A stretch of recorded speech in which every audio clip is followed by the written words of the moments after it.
মানে আমাদের নামাজ কারা বলে জাল নামাজ। কি নামাজ বলে? লিখেছে রাসূলের সালাত বানাম পরিচালিত সালাত। আর একজন বাংলাদেশের মৌলবি লিখেছে যে জাল হাদিসের কবলে রাসূলুল্লাহর সালাত। আর তারা প্রমাণ করেছেন যে ওয়াহাবিদের নামাজ ঠিক আর হানাফিদের নামাজ হচ্ছে জাল। দলিল কি দিয়েছে? প্রথম দলিল দিয়েছে কি জানেন? বুখারী শরীফের হাদিস, রাসূল পাক বলেছেন যে সূরা ফাতিহা পড়লো না তার নামাজ হলো না। তো আমাদের হানাফি ভাইরা সূরা ফাতিহা পড়ে না, তাদের নামাজ হলো না। আমরা ইমামের পিছনে সূরা ফাতিহা পড়ি, আমাদের নামাজ হয়। তো হানাফিরা তো তোমাদের মতন তো গাঁজা খায় না, তোমাদের মতন তো নজদির ট্যাবলেট খায় না, তোমাদের মতন তো বোকা মৌলবি লয় যে হাদিস পেলি মেরে দিলাম ফতোয়া। হানাফিরা একটা হাদিস পড়ে ফতোয়া দেয় না, হানাফিরা সব রকম হাদিস দেখে ফতোয়া দেয়। বলেন সুবহানাল্লাহ।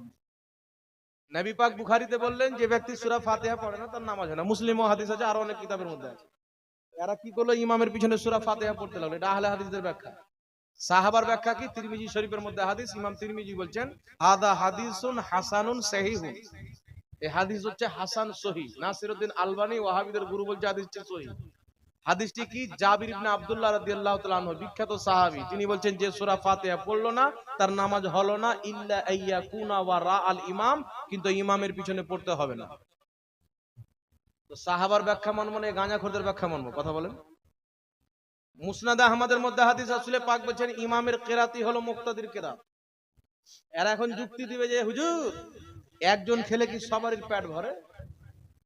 ইমাম সূরা ফাতিহা পড়লে তো আমাদের কি করে হয়ে গেল? মানে হাদিসের সামনে ও যুক্তি দিবে, এটা শয়তানের কাজ।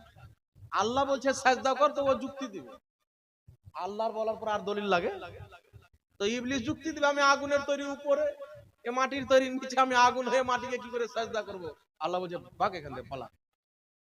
জান্নাত থেকে পালালো কি পালালো না বাবা? কথা বলেন। তো সাহাবার সহিহ হাদিস পেয়ে গেলাম, ইমামের পিছনে পড়তে হবে না। এরপরে কি আর যুক্তির দরকার আছে? একটু কথা বলতে হবে। যুক্তির দরকার আছে। যদি একজন খেলে সবার কি করে পেট ভরে? তো এক কাজ করিয়ে মালদা থেকে যখন বহরমপুর যাবে, তো ড্রাইভারকে বলবে যে তুমি শুধু হ্যান্ডেল ধরো, আমরা কি করে পৌঁছাবো, সবাই মিলে ধরবো। তার এ বহরমপুর যাবে না, কোথায় যাবে?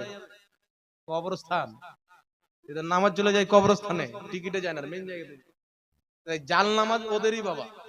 আমাদের নামাজ আলহামদুলিল্লাহ জাল নয়। একটি অতি সিরি কিতাব আছে, হাদিস ও মুহাদ্দিসের দৃষ্টিতে সহিহ নামাজ। তাকবীর থেকে নিয়ে শেষে দোয়া পর্যন্ত প্রত্যেকটা রুকুনের প্রতি, আমলের প্রতি অসংখ্য সহিহ হাদিস দিয়ে বইকে সাজানো হয়েছে। এই বইটা আপনারা অবশ্যই নেওয়ার চেষ্টা করবেন ইনশাআল্লাহ। সবাই নেওয়ার চেষ্টা করবেন, কিছুদিনকার মধ্যে বইটা চলে আসবে। এই বইটা নিজের কাছে রাখবেন, তাহলে আপনি জেনে যাবেন যে আমাদের নামাজ হচ্ছে সঠিক নামাজ। আর ওয়াহাবি মুসলমান নাই তো নামাজ নিয়ে কি করবে? কারণ গুস্তাখে রাসূল, আল্লাহর বেয়াদব, রাসূলের বেয়াদব কোনদিন মুসলমান হয় না, তাহলে নামাজ নিয়ে কি করবে? তো তাদের আকীদাই হচ্ছে আল্লাহ আল্লাহ রাসূলের বিরুদ্ধে, তারা নামাজটা নিয়ে করবে। তাই বিরাদর ইসলাম, যাই হোক, আল্লাহ তাবারাক ওয়া তাআলা তাদেরকে হেদায়েত দান করুক। সকলে পড়ুন আল্লাহুম্মা আমিন।